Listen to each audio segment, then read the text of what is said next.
Hi, Mike Rounds here.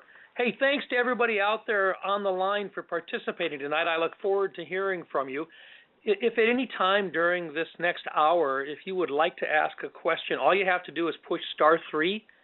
So if you push *3 anytime during the hour to ask a question, we'll do our best to get to it. We really want to do everything we can to answer your questions and to help with any issues that you're working through. So I'm going to do my best to keep the answers brief to get to as many of you as I can. Now, at the end of this town hall session, if we don't get to your question, excuse me, or if you have you're going to have an opportunity to leave me a voice message, and we'll respond to you as quickly as we can. If you'd like to ask a question now, please remember to just press *3, and you'll be connected with a member of my staff.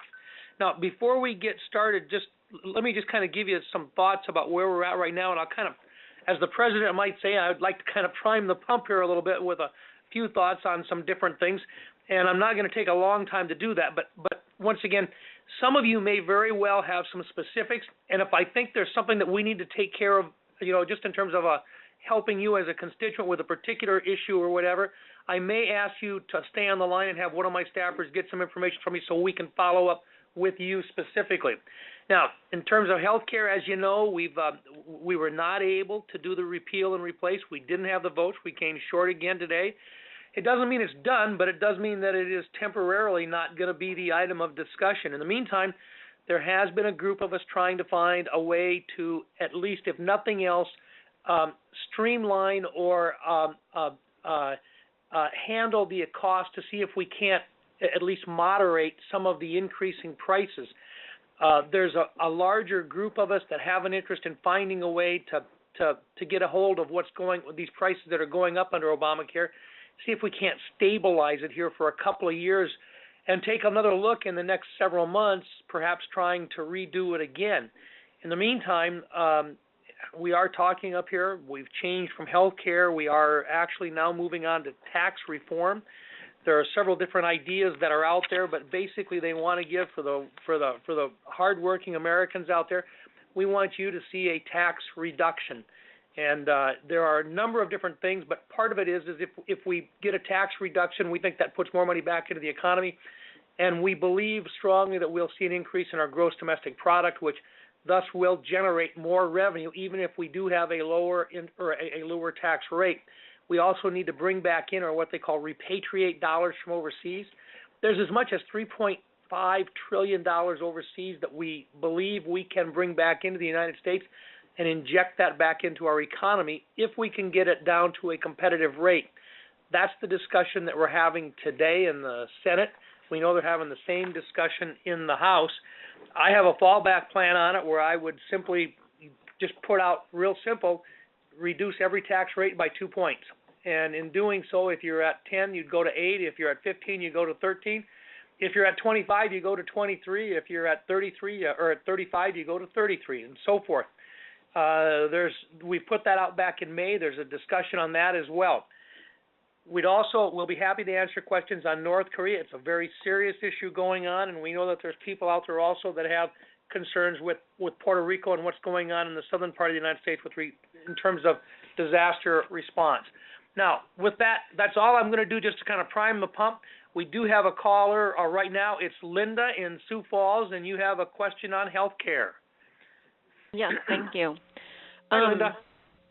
Yes, can you hear me okay? Yes, I can. Okay. I thank you for all your hard work and that you're doing for us. I do want to make one comment, and it's very strong in my opinion, that I don't want you to replace the Obamacare. I want you to simply repeal it.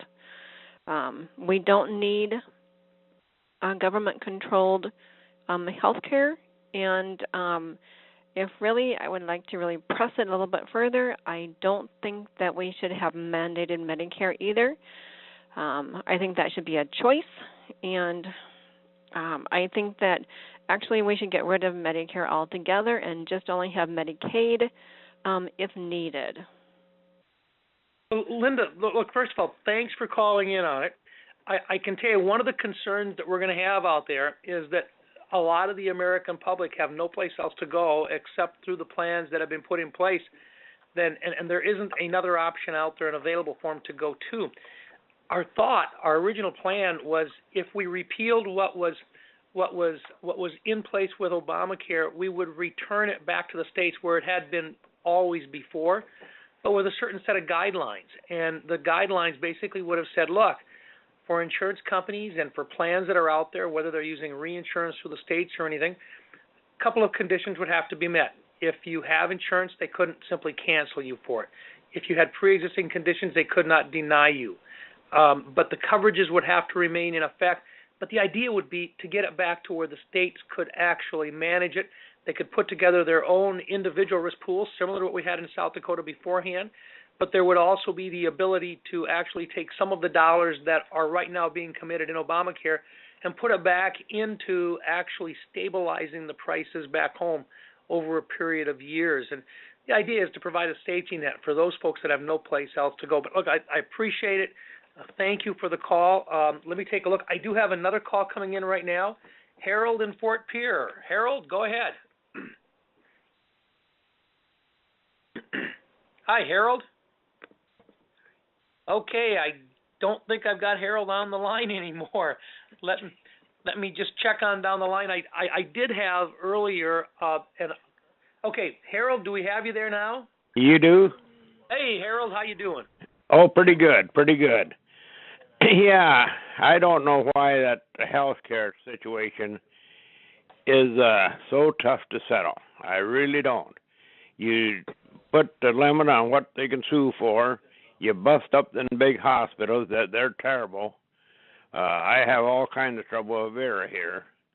I'm a veteran, and so I went to that choice, and the hospital keeps a bill on me, which they can't and shouldn't because the VA is paying for it.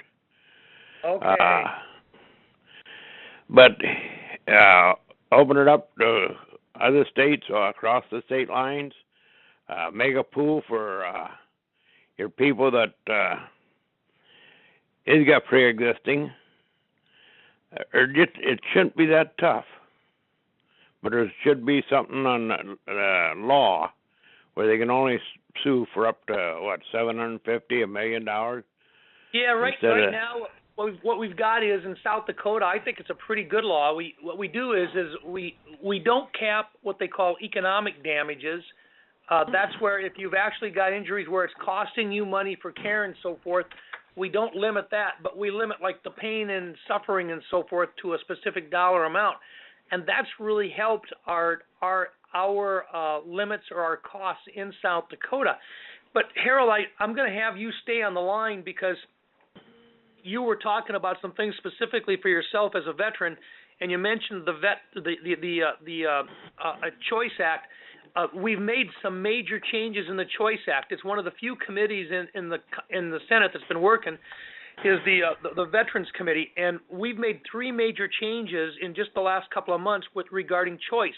So before I'm going to have you talk to one of my staffers, get your name, address, and telephone number and that stuff. I'd like to go back in because there are some things that we can do to help get that off your bill and get that paid in a more appropriate fashion, if you don't mind. But thank you. Okay, once again, I'm just being reminded, folks, if you'd like to ask a question, all you got to do is press *3, and when you press the *3, you'll be put in, you'll be contacted with someone right now on my staff, and then they'll get you in here, and we'll try to get to as many of these as possible. Next up, I've got Gail in Hitchcock, and she's curious about some of the new rules that are being proposed on the electronic licensing and so forth, the logging for drivers, ELDs. Gail, go ahead. Yes, Senator. I'm just wondering if there's any chance that we can get that delayed or taken out before it goes into effect on December 18th. We have a son that owns a trucking company in Nebraska. We have 2 nephews who truck livestock here in South Dakota with a trucking company. And that requirement is going to put a lot of our truckers out of business. It's really going to hurt agriculture, small business. It's going to hurt the consumer because it's going to increase the freight rates.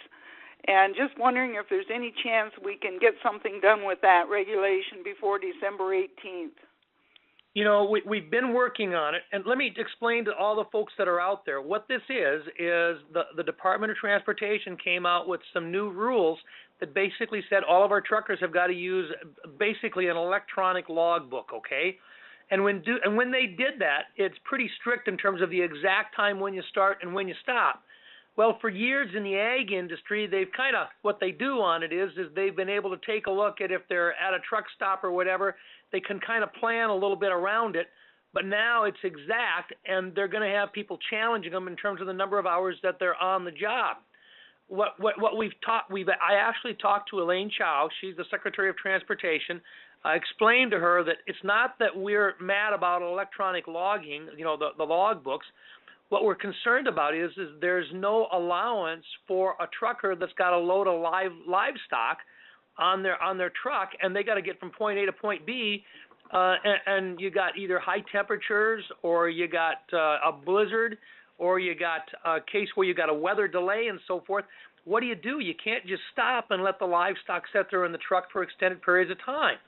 And so I asked her specifically, I said, look, isn't there any way administratively that we can find an alternative way to give these folks some relief? Because we're not complaining so much about electronically logging it. We're complaining about the fact that you didn't take into account that when you're talking ag loads and so forth, or if you're talking weather conditions, there's got to be an allowance for somebody who's stuck on the road and it's going to take them longer to get their load to market. That type of a discussion. And she said, look, I hear you exactly. We should have that in there. She said, I want to solve this. I will go to work on it, and I will be back in touch with you. Now, that was a week ago, and we're giving her the opportunity to work that through, but it was a direct contact with the Secretary of Transportation. I haven't heard back from her yet, but I do expect that she will respond, and hopefully we'll find a way to resolve this administratively. Thanks for that call, Gail, on the ELDs. Now, next, I've got Robert in Sioux Falls. And Robert, go ahead. Yeah, I do not understand why we're fooling around with this repeal and replace when we should be moving forward with Bernie Sanders' bill, and why you aren't endorsing it. Robert, I appreciate the phone call. We've actually had a great deal of good debate here with Bernie. Bernie is one of the nicest guys up here in the Senate, and he is straightforward with his love for socialized medicine and for a single-payer system. Now, what he says is, look, why don't we just give Medicare to everybody? The problem is that if you go to Medicare or a single-paying plan, one plan for everybody, then that means that right now where Medicare is at, everybody would be at the same rate. But it also means there would be nobody in the private pay section, which is a substantial amount of the entire American public, that actually pays a higher rate to keep the rate on Medicare down. And if you take out the private payers, then the price on an individual basis for everybody else under Medicare goes up. And here's the other part. Right now there's a whole lot of people out there that like the ability to be able to go back in and negotiate and try to find the types of coverages that work for them. If you go to one-size-fits-all, then you're going to have a one-size-fits-all determination made not by the marketplace, but rather by a bureaucrat someplace who's going to enforce it based upon a set strict series of rules, and there isn't any alternative to it. I just don't like the idea of turning that kind of control over to the federal government. And I got to share with you the thought on this. If you take a look at where Medicare started, and now what you have is not just Medicare, but now you have to buy a Medicare supplement as well. And so what you'll end up with is a Medicare program, but then you'll also get to buy a supplement, and the market will be in the supplement side as well, based upon what Medicare is deciding to cover and what they're not deciding to cover. I guess when I look at it and I see, we had a gentleman here calling a little while ago on VA and the challenges he's got with VA, and I've been battling now for 2 years with the Indian Health Service that provides basically a government-run system there. I wish that on nobody. And the bureaucracy that we found here in those organizations, and the lack of service and the the lack of service for these folks is unbelievable. I think we make a serious mistake if we trust the federal government with all of our health care. I really do. But listen, Robert, I appreciate what you're saying, and I think we're going to have lots of debates like that, and I think Bernie's a great guy to carry that message at this stage of the game. Thank you for calling. We do have Peggy in Brookings. Peggy, go ahead. Yes. Hi, Peggy. Yes. I have a couple of concerns. One, I agree with you. Socialized medicine is a disaster. I worked for the Indian Health Service for many, many years. But my concern is the disunity in the Republican Party. Nothing's going to get done if they don't come together. And I feel very handicapped as a citizen in being able to do anything about that. Meanwhile, this crazy man in North Korea is getting ready to do something awful. What can we do as a citizen?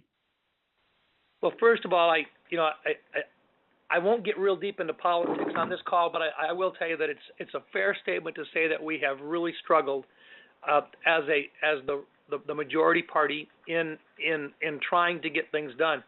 We got lots of different ideas with lots of different people. I mean, the ideas that come from all directions here is fascinating, but coordinating them and recognizing that we have a responsibility to govern has been kind of a new deal here for some of the folks. You know, in South Dakota, you've got the Republican Party that has been very much used to being the responsible governing party, and they know they've got to get everything done, and they've got to get it done on time. When I was governor in South Dakota, we knew that we had so many days in which to get the laws taken care of, to get a budget done, and we had to get it done on time. And if we didn't, we were going to catch heck. Up here, it's like, well, if it doesn't get done, it's always going to be here tomorrow. And it's a terrible way to run a government. And Peggy, I got to tell you, I get just as frustrated as what you sounded, because you're right. We need to be getting things done. The challenge for us is with all of the different folks up here that have different ideas, trying to get us all moving in the same direction. I would suspect that most of our leaders feel like they're herding cats. Doesn't mean we're not going to get there, but we're still learning as a conference in the House and a conference in the Senate how to get along and how to put stuff together. I think we're going to get there, but right now it has been very difficult and it has been very discouraging. With North Korea, I will tell you that there's a couple things that I think folks should understand. Number one, the president has a way of communicating that sometimes is a little bit different than what most presidents have ever done before. He tweets and he communicates using social media just like he was at a coffee table. And he uses the same kind of language. And he says the same things that I'll bet you a dime to a dollar have been said 100 times, if not 1,000 times, in coffee clutches in South Dakota over the last couple of years when we talk about the leader in North Korea. He just happens to say it even though he's the president of the United States.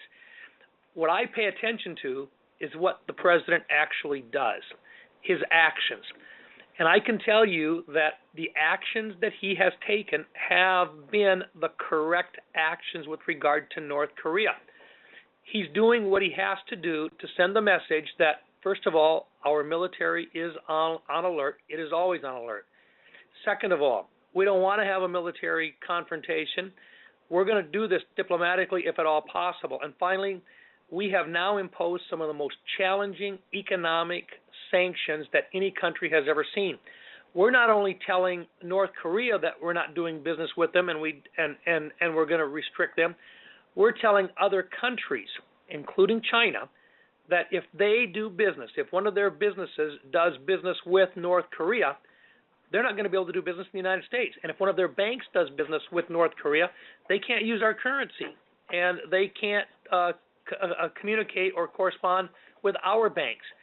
This is a major, major impact on North Korea. And the other presidents have not gone that far. This president did. And so if the real message out there has been to the rest of the world, do business with the United States of America or do business with North Korea, but it's not going to be both. These other countries, these other businesses, they will do business with America. It will impact his cash flow. It will impact his ability to pay his army. It'll impact his ability to keep his team together, his ruling class together, and it most certainly will slow down his nuclear growth and his ICBM development because he won't have the cash to pay the scientists and the others who are coming in and providing technical knowledge to them. Peggy, thank you very much. I know that's a long-winded answer, but I really appreciate you taking the time to call in. Please, if you've got a question for us, all you got to do is press *3, and you'll be logged right into one of my staff members here, and we'll get you in the queue. *3. Okay, I've got Steve in Sioux Falls. Fire away, Steve. Yes, thanks for taking my call, Senator. My question is, do you support the new tax relief plan that's being proposed? And if you do you believe that it's the right thing, because it looks like it's going to reduce corporate tax, the tax that's on the rich is going to be reduced, and to me, all that seems to do is create a bigger chasm between those that have and those that don't, in other words, the rich and the poor. And also, do you then, I have my brother-in-law and my sister are true Republicans, and we get in arguments over this. They said that by doing that, it's going to spur on more economic development and grow the economy. But I say, I always point to that's, Reaganomics, that's that trickle-down economics, that's that voodoo economics, and it just never seems to work. And so I just want to know your feelings on that. Hey, Steve, I appreciate it. Number one, actually, if you go back and look, the Reagan tax cuts actually did grow the economy. As a matter of fact, so did the Clinton and Kennedy tax cuts. The Kennedy tax cuts to begin with did it, and then the Reagan tax cuts did it as well. Your relatives are probably correct in that one, but let me also share with you, the proposal that's been put out so far is a guideline only. It doesn't have a lot of the meat on it yet. One of the areas, and we had a really good discussion about it today in our conference, they want to simplify the tax code with 3 tax codes, and one of them would be like a 12% tax code, but then they also wanted to extend the amount at 0 tax rate as well. Then they wanted to go up to like 25 and I think 35, as I recall. Our discussion kind of centered around, look, if they were at 10 before, rather than having the political discussion, why don't we leave it at 10 and work around the number just so that we don't have to have that discussion. But I do like the idea where they were going to substantially increase the standard deduction. And, to go like for joint filers, you're looking at going from $12,000 to $24,000. That is the standard deduction. That takes a lot of money that then is not taxable. So I kind of like that. I also, it is true that we've got to bring back in and we've got to reduce business taxes. Part of the reason for that is we're in a world economy right now where these businesses are leaving. Matter of fact, I think one of the guys today said over 40-some-hundred businesses have left the United States primarily due to tax consequences. We've got to stop that hemorrhage of businesses leaving the United States. There's about somewhere between $2.9 and $3.5 trillion in profits that right now are parked outside the United States that we think we can get to come back in and get reinvested back in the United States, but they're not going to pay that 35% to 39% tax rate. We think if we can bring that down to about 20%, they'll bring that back in, and that would be a huge boost to our economy. What we need to do, if we can build our economy from the 1.7, 1.8% base rate now, if we can bring that up to 2.6, 2.7, and eventually to 3%, it means the difference between having an ongoing, continued deficit spending versus actually having enough of a GDP, enough business activity to where we can actually begin to eliminate our deficit in the United States. And we've got to do that. And I'm not going to get into a long, drawn-out answer, but I don't think there's hardly anybody out here that doesn't agree that we've got to be competitive with the rest of the world with regard to our commercial tax rate. How we get there and all the nuances that go into it that's yet to be filled in. And exactly as Steve had indicated here, a couple of us have got some real concerns about how that perception looks in terms of those lower tax rates, and that's going to be an item for discussion over the next couple of weeks. But thank you for calling in and talking about it. Next, I've got Damon in Rapid City. Hi, Damon. Go ahead. Hi. Thanks for taking my call. You bet. I kind of have a quick 2-part question for you. the first part is about the filibuster, and just to put it quickly, if they don't get rid of the filibuster when the Democrats do regain control, I would imagine they will get rid of it.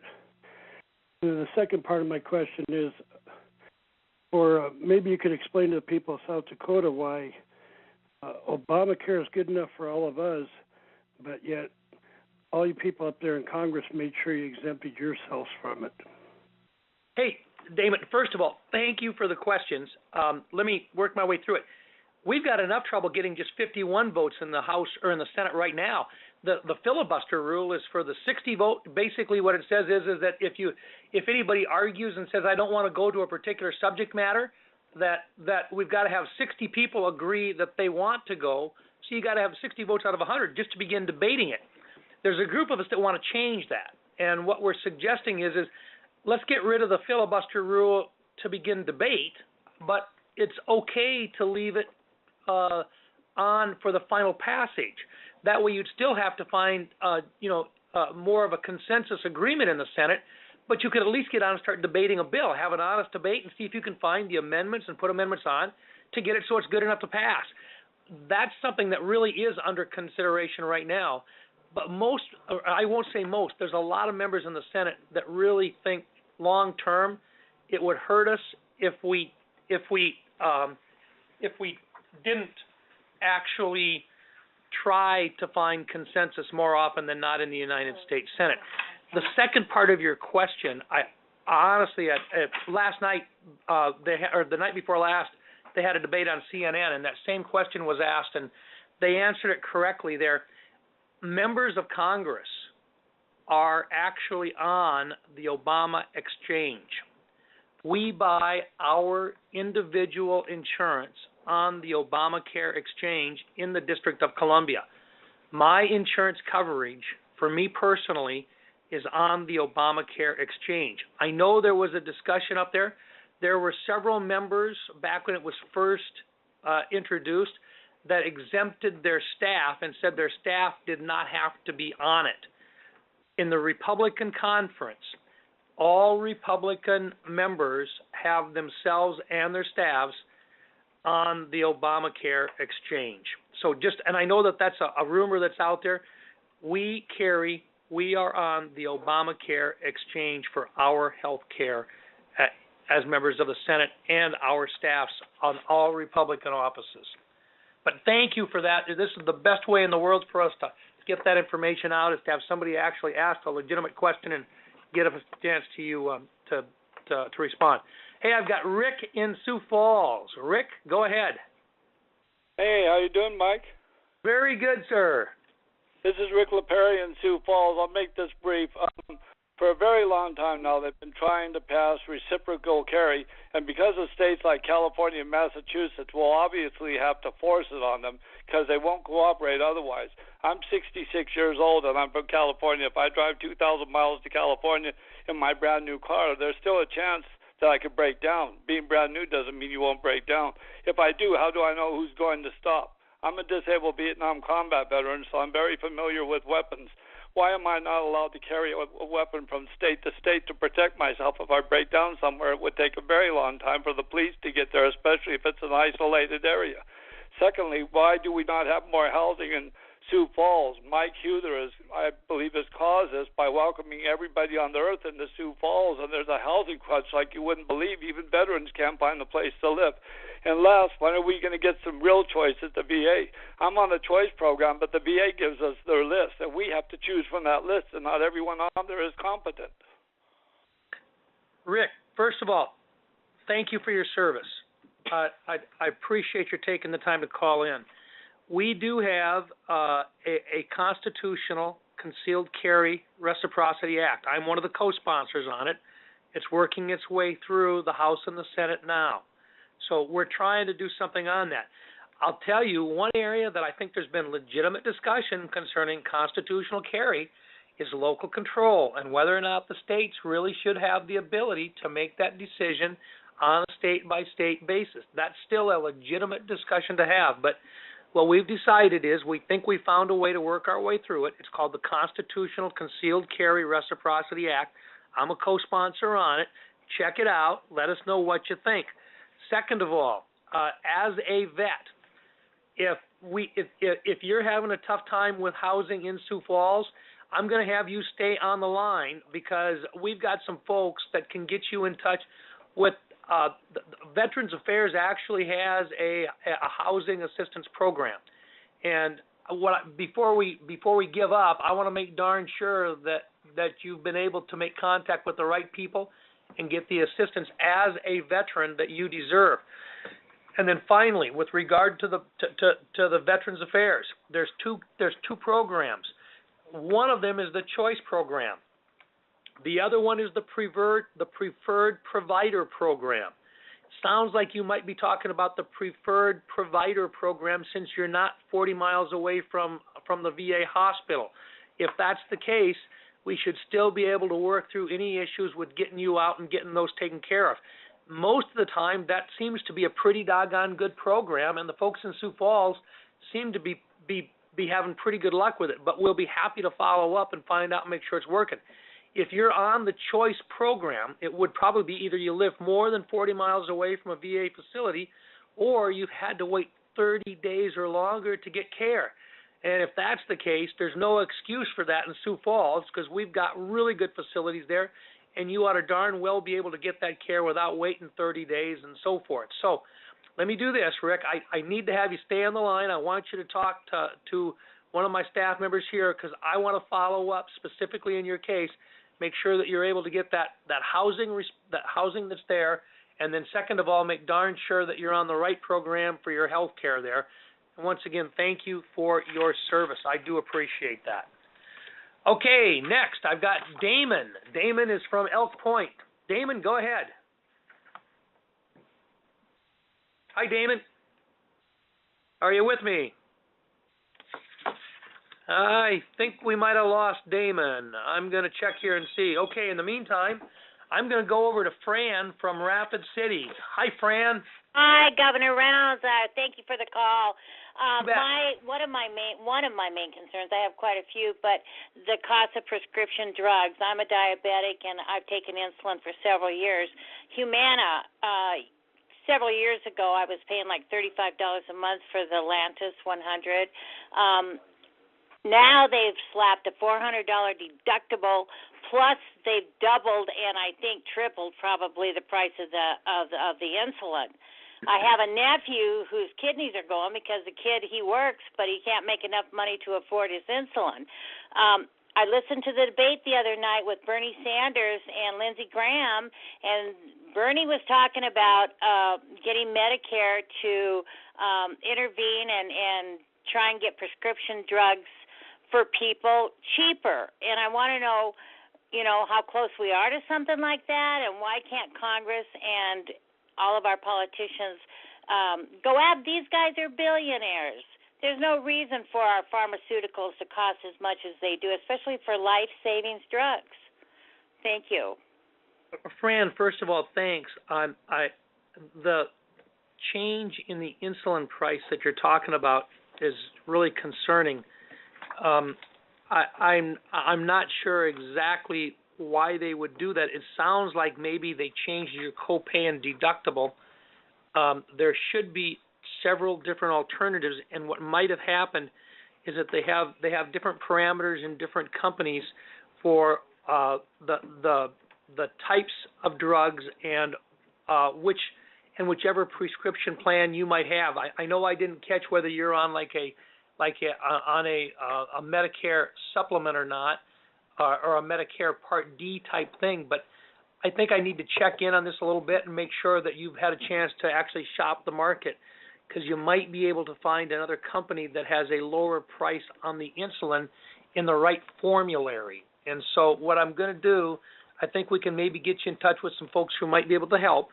Fran, I'm going to have you talk to, once again, I'm going to have you talk to one of my staffers here, and I'd like to follow up specifically to find out more about what you've got. Second of all, I can tell you one of the major and driving costs in healthcare today is increasing prescription drug prices. There's a lot of discussion in both the Republican and the Democrat Party about what we're going to do about it, what the smart move is to continue to get innovation in it so that we get those life-saving and miracle drugs on. but also everybody's got to be able to afford to buy them as well. And the challenge for us is once you tell folks that there's not a profit to be made, then pretty soon they're wondering whether they should invest the additional money in that new drug. On the other hand, if you can't afford the doggone drug if it is available, then what's the use in having the new discovery made in the first place? So we're having that debate up here right now. It is on the agenda. What we don't want to do is make a wrong mistake and push those folks back out to where they're not doing the innovation that we actually want them to do with regard to prescription drugs. Now, there's something else here, though, that I think I just got to interject. The real answer to this is to get to the bottom of some of these long-term health care issues. You're going to see that I'm going to continue to support healthcare research and the National Institute of Health and continue to try to push more dollars into the research on this, because we got to find a cure for some of these things. Think about what would happen and the money we could save if and when we find a cure for diabetes. When you do that, think about what it does for the quality of life of folks who are giving themselves shots right now and who have to have insulin every single day. I mean, there's ways that we can do better than what we are right now, and that's got to be part of the answer here in the United States is let's find a way to cure some of those illnesses right now that are costing everybody money, but really they're hurting the quality of life for the individuals that suffer with it. Okay, I got to remind everybody, please, if you got a question, it's *3, and if you press *3, we'll get you in touch with somebody and we'll get you in the queue. I got another caller here, Lori at Lower Brule. Hi, Lori. Hi. My question is a humanitarian question. I am curious to know what Congress is planning to do to expedite support to the hurricane victims in Puerto Rico and the American Virgin Islands. Oh, Lori, I tell you what, you're not going to believe this, but I've actually been working on that yet tonight. I've already had a conversation with the chairman of Homeland Security, and he'd actually put me in touch with the acting director of Homeland Security, because as a former governor, I can just tell you what I'm watching here is a disaster in the makings that I do not like. I agree with you. And I just, for my own peace of mind, in terms of having watched how an operating emergency operations center can handle a huge amount of the task and how it coordinates with FEMA and how much more quickly you get the necessary resources to the right places. I mean, a lot of people in South Dakota remember 2005 when we had the disastrous blizzard with an ice storm. We lost like 15,000 telephone poles, and we set up the Emergency Operations Center. Think about that and multiply it times 1,000. That's what these folks down there have got. But the same basics have got to be put in place. You've got to have an emergency operations center you can work from. You've got to bring in the resources from outside. You've got to have people that are actually emergency managers being able to get in and to set up. And you've got to throw the resources at it, because in this particular case, we've got people that haven't had food in 7 days. We've got reports down here, and we've got some people that have personal contacts down there in Puerto Rico right now. This is a humanitarian this has the makings of a humanitarian disaster if we're not able to appropriately respond. Personally, this is one of those things where even though that island right now, sitting that far away from everybody else, has no power, they have no communications, their roads are blocked, they're running out of fuel, they don't have clean water. This is the worst type of a thing, and when you go in, you've got to go in with medicines. As Marco Rubio and I were talking today, he said, just think about it. When you don't have power and you're on insulin, insulin only lasts so long. And so you are absolutely right, Lori. This is a case, and it's one that for me personally, as a former governor, I look at this thing and I say, these folks need help, and I just, for my own peace of mind, I got to know that they're getting it. And I think there's a whole lot of people out there that want to have reassurances that their government is prepared and is doing everything we can to help them in this time of need. So, Lori, I thank you for that. I can just assure you we're following up on it, and we'll do the best we can to share with everybody else once we find out also. Thank you. Okay, Brenda in Vermilion. Brenda, please go ahead. Yes, I am wondering, with our growing deficit, how can the Republican-led Congress support increasing our deficit by cutting taxes for the rich? Oh, thank you, Brenda, for the call. First of all, our goal on this is not necessarily to just cut the taxes for the rich. Our goal is to reduce business taxes so that we do more business in the United States rather than the businesses going outside of the United States. And if those businesses are doing business, if we increase our total economic activity in the United States, we actually create more revenue, tax revenue in the United States, and that reduces our deficit. And I'm going to give you just a couple of really quick numbers here. We're about 1.7% growth in our GDP today.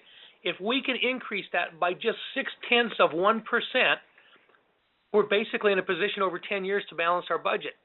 If we can increase it to over 3%, we can actually grow the number of benefits, the number of benefits and the improvements in infrastructure that we want to do.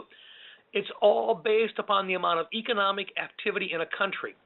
And if you don't have that economic activity going on, then you don't collect the taxes, because most taxes are built on income. You have income taxes, you have business taxes, and so forth. Not only that, when your taxes are really high compared to the other countries in the industrialized world, and we do have the highest taxes in the industrialized world, when that happens, companies that can move, they just move their business offices offshore. And when they do that, they pay their taxes in another country, but then their profits stay in another country as well. That's what's happened here. We've got, right now, we were just talking today, I think it's called the Russell 600, they're estimating between 2.7 and 3.5 trillion dollars in profits that are offshore, that aren't in the United States being reinvested in growing businesses. If you bring that money back in by reducing what would be a 35 or a 39% tax rate on that, right now it's out there and they're not bringing it back in, so we're not getting anything. But if you bring it down to 20% and you bring that in, that's over $1 trillion in taxes that helps to offset. But the bigger part of it is that money gets reinvested in the United States. That means more good jobs, more opportunities, more economic activity in the United States, which means we collect more business taxes in the United States.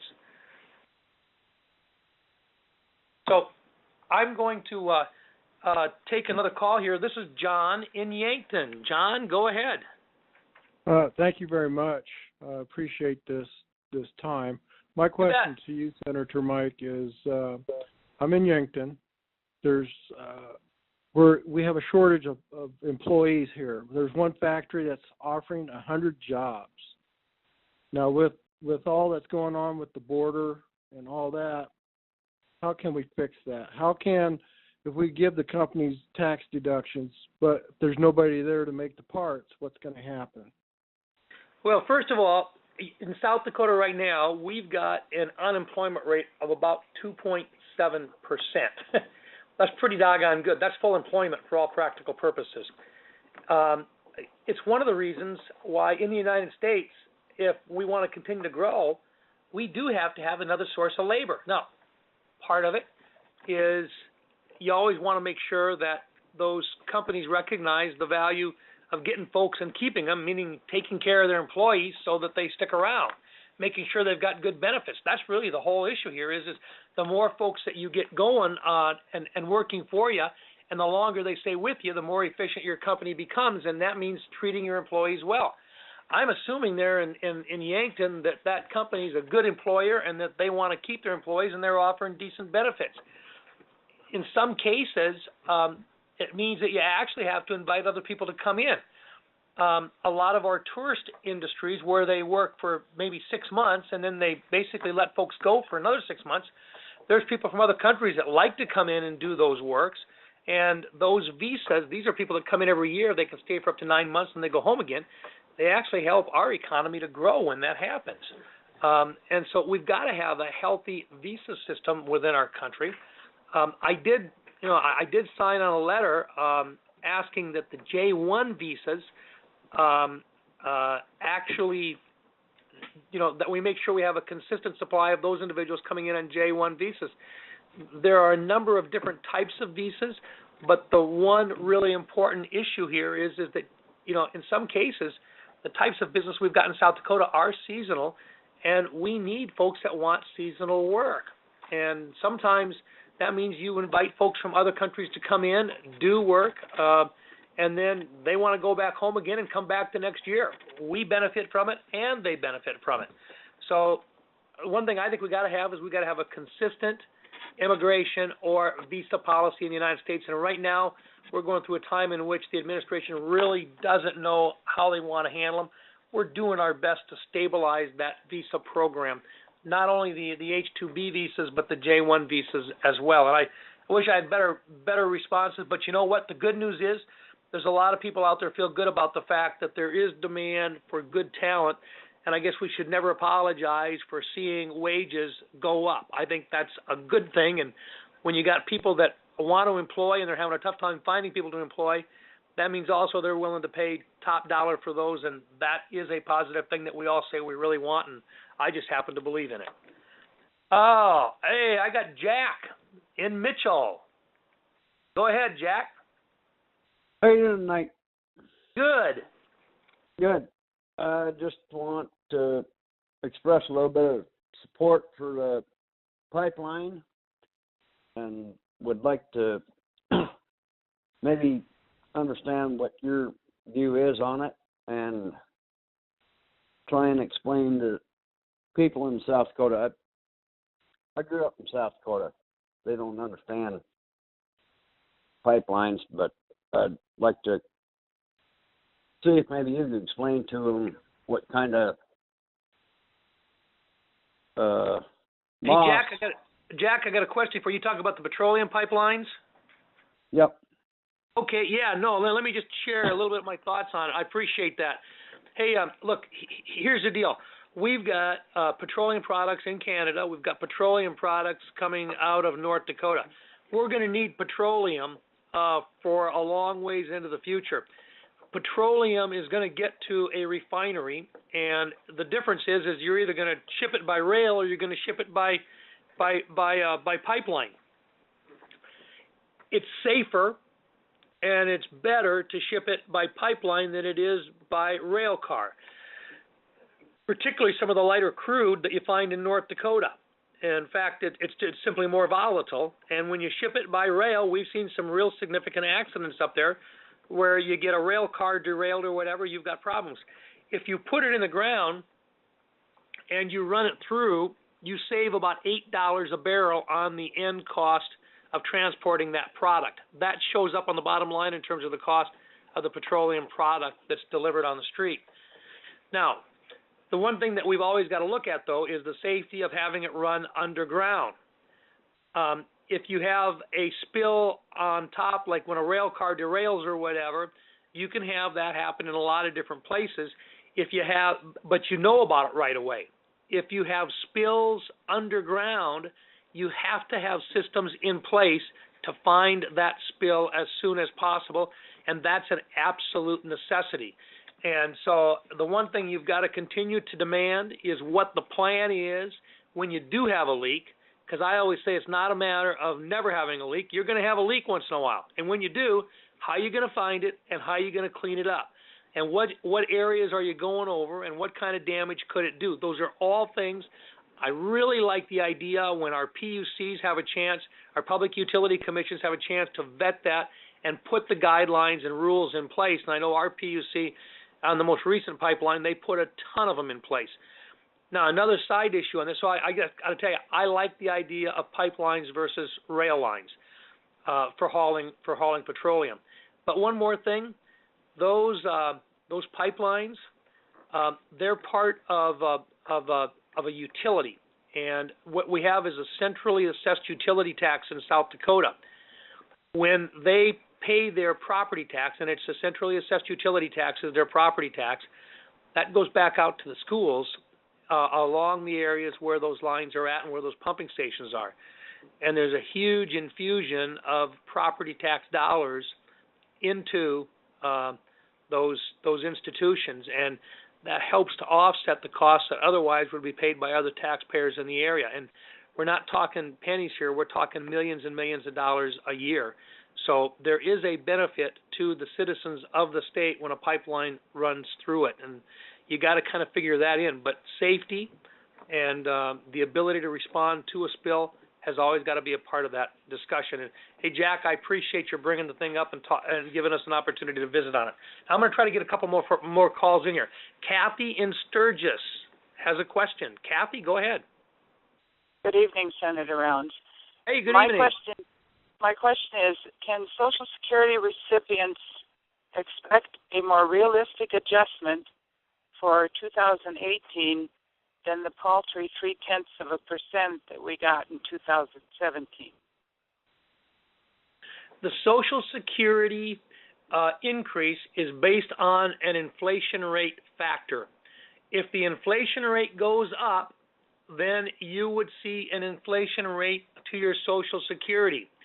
We don't have inflation going up, and when inflation doesn't go up, they don't do cost of living in the Social Security plan. That's the best answer I can give you. I wouldn't expect it to go up unless the inflation rate goes up. Okay. I'm wondering if Kathy, go ahead. I'm wondering if how they justify the fact that they say that our economy is stabilized and we are not in an inflationary period when we see these medications going up by leaps and bounds, groceries going up, gas went down, but now it's headed back up again. That doesn't make sense to me. Kathy, here's what they use. I believe they base it on what they call a CPI-U, which is what most people call the CPI, or the Consumer Price Index. What they use are items that are normally purchased. But the one item that isn't in there is your medical costs. And with the cost going up on health care, that's under what they call a CPI-M, or CPI medical pricing. And so you're right, your health care costs in the United States, not just the pharmaceuticals, but the premiums on your health insurance for the last, since 2014, if you're on Obamacare, your price is up 124%. This next year, it's going to go up between 8 and 40% if you're on Obamacare, depending on whether or not we can stabilize that market. But that's based upon numbers that have already been filed with the Division of Insurance. That inflation rate for like medical care and so forth, and what doctors charge and what hospitals charge, that is on that creates what they call the CPI-M rate, and that's different than the Consumer Price Index rate that Social Security is based on. So, Kathy, you're absolutely right. Your prices for your health care could go up, and it won't impact what you're going to get under your Social Security, because those other products that the CPI rate is based on, like the gas and the consumer products, the staples and the staples of food and so forth, those prices have not been going up like the price of medical care is. So you're absolutely right. Your medical costs have gone up, but it's not reflected in what you get on your Social Security check each month. I thank you for bringing that up to us. Diana in Yankton, you have a question, and I think it's on VA stuff. Yes, Senator. I have a question. Actually, it's a two-part question. Okay. The first question is, in the last 2 months, I've had 3 doctors. Basically, when I brought to their attention, I think I'm on too many meds. Each doctor has either increased my meds or added to it. And when I tell them, hey, I'm on too many meds, they don't listen. So I think it's we're being considered a number and not a patient.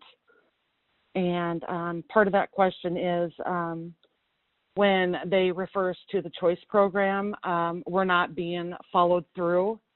In one instance, particularly, I have requested physical therapy in June, and it is now we're going into October and still waiting on physical therapy.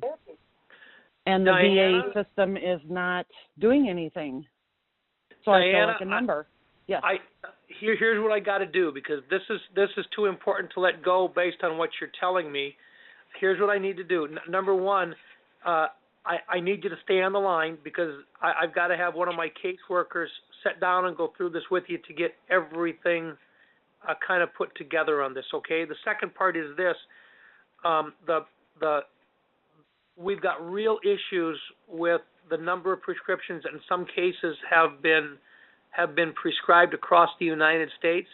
We have not seen the problem near as bad in South Dakota as we have in some other areas. But you've told me enough to where I really think, if you wouldn't mind, I need to touch base with you personally on it. I'm going to have you stay on the line and talk to one of my caseworkers. We're going to get the information from you.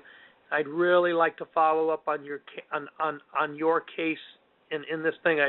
I don't want to take a chance on having something go wrong on this before we have a chance to maybe fix a couple of things. You should not have been waiting under the choice program for as long as you've indicated there. We got to find out and get to the bottom of it, because if it's happening to you, it might be happening to some other people as well. Let's see if we can't help you. Please stay on the line and let one of my staffers get with you. We're going to get the information and follow up specifically with you, okay? Now, I apologize, folks. I really wanted to get to a few more, but they're telling me these are only on a limited time basis only, and then they have another person farther out west that's going to want to use the same series of lines yet this evening. So if you would leave a voicemail, we will get back to you in a timely manner. We've done this before. I really appreciate those of you that have stuck with me. Thank you. This has been very helpful to us and to my team. I'm proud of what they do out here and my team in South Dakota, but you help us, because when you share these issues with us, it's not only you, but it's somebody else that might have had the same issue. And the fact that you're sharing them with us gives us a chance to try to figure out and maybe help somebody else out as well. Thank you for being here. If you have a question and we haven't gotten to it and you'd like to leave a voicemail, just hang on the line and we're going to get in and we'll give you a chance to actually do a voicemail, and we will follow up with you. I wish you the best. Thank you all for your time this evening. Bye-bye.